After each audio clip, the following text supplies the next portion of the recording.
सुंदर शाळा अभियानांतर्गत मी अंतरा संदीप भालेराव तुम्हाला एक माझा छोटासा अनुभव शेअर करणार आहे. तो म्हणजे काय, एके दिवशी मी, बाबा, आई व माझा भाऊ आम्ही सगळे बस स्टॉपवर गेलो. तिथे बसलो. मला तिथे दोन मुले शाळेची येताना दिसली. ते काहीतरी खात होते. त्यांचं खाणं झाल्यानंतर त्यांनी तो कागद गोळा केला, हात पुसून तिथेच टाकला. मी बाबाला म्हणाले, बाबा ते बघा, त्यांनी तो कागद तिथेच टाकला. बाबा म्हणाले, हो.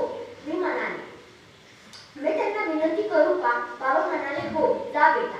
मी त्यांच्या जवळ गेले. त्यांना म्हणाले, भाऊ, हा कागद कचरा पेटीत किंवा तिथे कचरा गोळा केला तिथे नेऊन टाका. त्यांनी मला प्रत्युत्तर दिले, तू लहान आहे, लहानासारखंच पा, आम्हाला शिकू नको. ते तिथून निघून गेले. मी मग तो कचरा उचलला, कचरा पेटीत टाकला.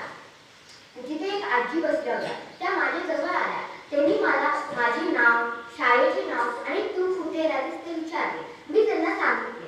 ते म्हणाले, तू खूप मोठे कार्य केलं. आपला परिसर आपणच स्वच्छ ठेवावा. त्यांनी मला एक छोटेसे बक्षीस पण दिले.